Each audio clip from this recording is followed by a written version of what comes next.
pernah kembali modal, kembali untung. Untung lagi, untung lagi, untung lagi.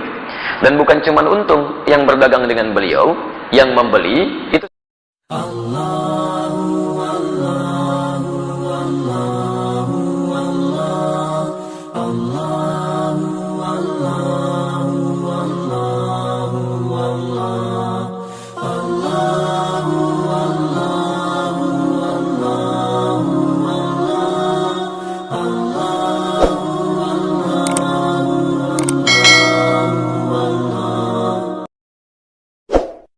Allah ingin menambah harta Anda, tapi tidak pernah ingin mengurangi harta Anda dalam kehidupan. Kalau Anda merasa kurang, karena Anda yang kurang berbagi, atau kurang dekat dengan Allah subhanahu wa ta'ala. Paham sampai sini? Baik. Siapa yatim yang hadir pada subuh ini? Ada anak yatim? Halo? Anak ya? Awas, bapak bukan yatim. Baik, ada anak yatim di sini? Tidak ada. Baik, saya mau praktek ayat tadi. Kalau gitu nanti saya titip sama DKM, lihat orang sekitaran di sini ya.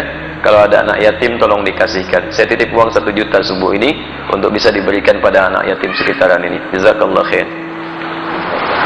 Bismillah. Saya jadi Dahlan dulu menyampaikan ayat Al-Ma'un, surah Al-Ma'un. Begitu selesai beliau copot pakaiannya yang paling berharga, barang-barangnya, kemudian langsung dipraktekkan ayatnya. Kalau cepat pakaian nanti agak repot lagi ini gitu ya. Baik. Jadi lebih baik keluarkan sebagian isi dompet, itu lebih bagus. Bismillah.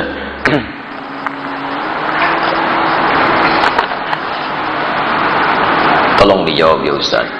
Saya sudah 2 kali pertemuan, pertanyaan saya tidak sempat dibaca. Masya Allah. Masya Allah. Baik.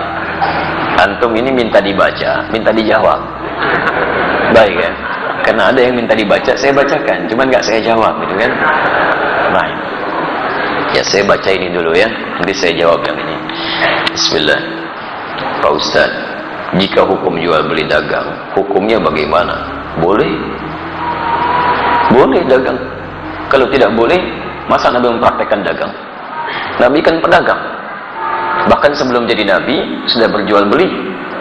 Beliau mengambil barang dagangan dari Sayyidah Khadijah, yang lantas kemudian menjadi istri tercinta beliau dalam kehidupannya, didampingi oleh Maisarah, kemudian berdagang sampai ke Syam, ya Masya Allah. Dan ketika berdagang, itu Nabi itu kalau dagang nggak pernah kembali modal Pak, nggak pernah kembali modal, kembali untung, untung lagi, untung lagi, untung lagi. Dan bukan cuma untung, yang berdagang dengan beliau, yang membeli itu senang. Nabi bisa terbayang nggak? Beliau untung, pedagang lain juga merasa nyaman, dan pembeli juga merasa senang. Jarang-jarang ada orang begitu. Ya, jarang-jarang. Kalau pedagang untung, biasanya pembeli kecewa, gitu kan? Baik, umumnya demikian. Baik, sedapat mungkin Anda tawar supaya mendapatkan kenyamanan dan kenyamanan. Tapi kalau pembeli untung, pedagang kecewa. Lah kan cek, pembeli misalnya nawarnya kebangetan. Sudah beda 50 pun nggak dilepas juga, gitu kan?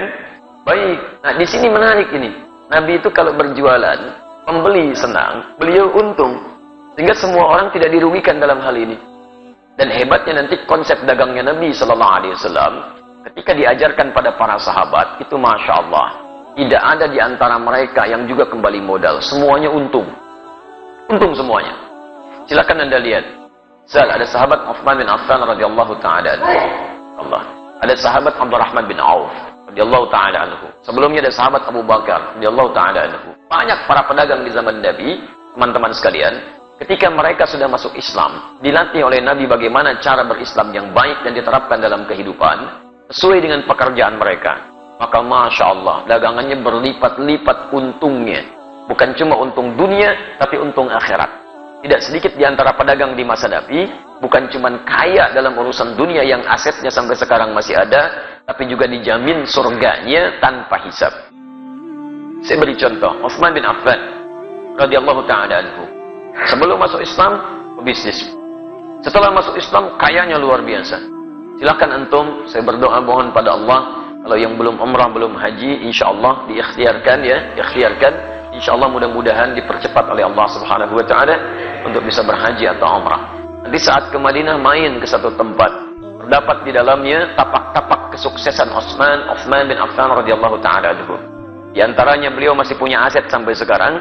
Ada sumur yang pernah beliau bebaskan ketika dimonopoli oleh Yahudi. Mau minum, bayar. Kata Uthman, saya beli sampai semuanya akhirnya dibeli Uthman, kemudian dibebaskan. Yang mau minum, ambil aja. Sekitaran area sekitarnya ada tanah cukup luas, dibeli orang Uthman bin Affan radhiyallahu ta'ala anhu. Saya beli, tanamin kurma. Yang lapar, ambil, gak usah bayar. Yang haus, ambil, gak usah bayar. Sampai sekarang area itu ada, akan dibuat area perhotelan, royaltinya disimpan di Bank Saudi, disedekahkan kepada umat muslim atas nama sahabat Uthman bin Affan radhiyallahu ta'ala anhu. Sampai sekarang masih ada. Abdurrahman bin Auf radhiyallahu ta'ala anhu, itu diembargo. Ya, bukan cuma diembargo, dirampas hartanya saat di Mekah. Pergi ke Madinah cuma pakaian yang melekat di badannya. Baik, begitu sampai di Madinah, diterima oleh orang paling kaya di Madinah. Kata orang ini, sami'tu annaka kunta ghaniyan bima ma'na. Saya dengar kamu jatuh fakir saat di Mekah. Kalau ingin kaya lagi, ambil setengah kekayaan saya. Kalau ingin menikah cari pasangan, pilih pasangan terbaik di sini. Maka saya akan fasilitasi. Masya Allah. Teman-teman sekalian, apa jawabannya? Jazakallahu khairan bima ma'na. Semoga Allah berikan balasan terbaik untuk Anda. Hari ini ainal aswah. Cukup tunjukkan kepada saya di mana pusat bisnisnya. Dagang. Dipraktekkan ilmu dari Nabi. Modal cuma pakaian. 3 bulan. Jadi orang paling kaya nomor 3 di Madinah. 1 tahun jadi orang paling kaya di Madinah. Yang kapaknya saja terbuat dari emas. Kapaknya. Coba lihat. Orang terkaya di Lampung belum tentu punya kapak. Ya. Orang terkaya di dunia, Bill Gates, 1.300 triliun hartanya. Tanya, punya kapak gak? SMS tuh pagi ditanya ya. Abdurrahman bin Auf setahun kapaknya terbuat dari emas. Modalnya apa? Cara bisnis Nabi. Nah, cara ini tidak menghalangi mereka untuk ibadah kepada Allah, kaya dan soleh. Silakan cek kitab, buka kitabnya Imam An-Nawawi. Imam An-Nawawi punya kitab namanya At-Tibyan fi Adab Hamalatil Quran. Lihat versi Arab yang cetakan Darul Kutub Al-Islamiyah. Warnanya merah marun. Halaman 38, paragraf yang pertama, baris 1 sampai baris yang kedua paling atas sebelah kanan. Kata Imam An-Nawawi rahimahullah, sahabat Uthman bin Affan, Abdurrahman bin Auf, ada Abu Darda, itu orang-orang, ada lagi At-Tamimi, itu orang-orang yang luar biasa. Tamim Ad-Dari, bukan At-Tamimi, Tamim Ad-Dari, yaitu malamnya di antara kesibukan mereka masih bisa menunaikan tahajud sampai khatam Al-Quran. Sampai khatam Al-Quran. Jadi pendekatan kepada Allahnya luar biasa. Makanya Allah buka rezeki mereka lebih daripada yang lain. Jadi kalau Anda ingin dapatnya rumusnya begini. Kalau Anda punya permintaan yang lebih daripada orang lain, maka dekati Allah dengan cara ibadah yang lebih daripada orang lain. Orang lain tidur, Anda bangun. Orang lain sedikit-sedikit tidur, Anda sedikit tidur. Orang lain sedikit-sedikit makan, Anda sedikit makan. Puasa, rajin. Tahajud, rajin. Ikhtiar juga rajin. Nanti dengan ikhtiar itu Allah mudahkan jalan keluar Anda. Wa may yattaqillaha yaj'al lahu makhraja wa yarzuqhu min haitsu la yahtasib. Demikian di Quran surah ke-65 ayat 2 sampai 3. Nah, saya persingkat jawaban untuk pertanyaan Anda di sini. Kalau Anda ingin merubah lebih baik, itu dikumpulkan oleh para imam hadis dalam kitab-kitab hadis. Disebut dengan Kitabul Buyu'ah, bab tentang pembahasan bisnis dari Nabi sallallahu alaihi wasallam. Saran saya, keluarkanlah ayat-ayat Quran yang berbicara tentang cara berdagang. Kemudian lihat tafsirannya dari Nabi. Buka kitab Imam Al-Bukhari misalnya, buka Kitabul Buyu', bab tentang bisnis dari Nabi. Keluarkan itu, duduk dengan sesama pedagang, jangan sendirian. Jangan ingin menguasai sendirian. Dulu teman-teman Nabi itu saling bersama-sama. Wah, kaya. Semua kaya, bahkan kaya banget. Ya, kumpul bareng-bareng. Kenapa antum gak kumpul para pedagang, pebisnis, pengusaha? Duduk bareng-bareng, tilawahi ayatnya, hadisnya, kemudian antum undang ustaz di bidangnya, diskusikan, praktekkan. Kalau nggak dipraktekkan kapan lagi? Ya silahkan kalau nggak percaya.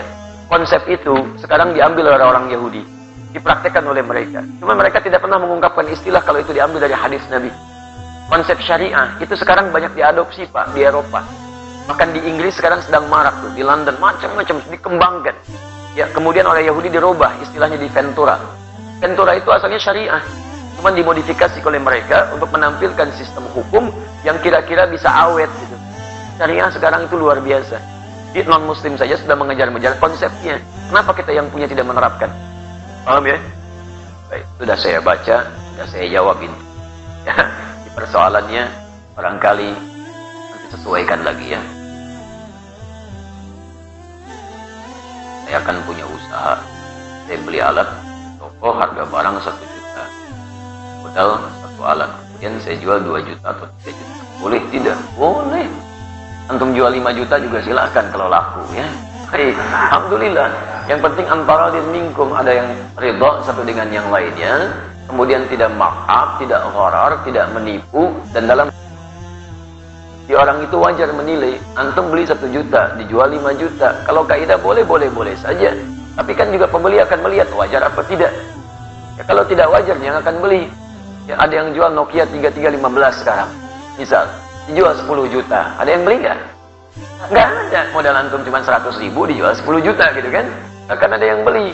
Jadi kalau misalnya antum ingin jualan seperti ini, boleh-boleh saja. Lihat batas kewajaran, jangan menipu, jangan ada gharar. Kemudian yang paling penting juga hindari hal-hal yang dilarang seperti riba dan sebagainya. Paham ya? Baik, sudah saya baca, sudah saya jawab.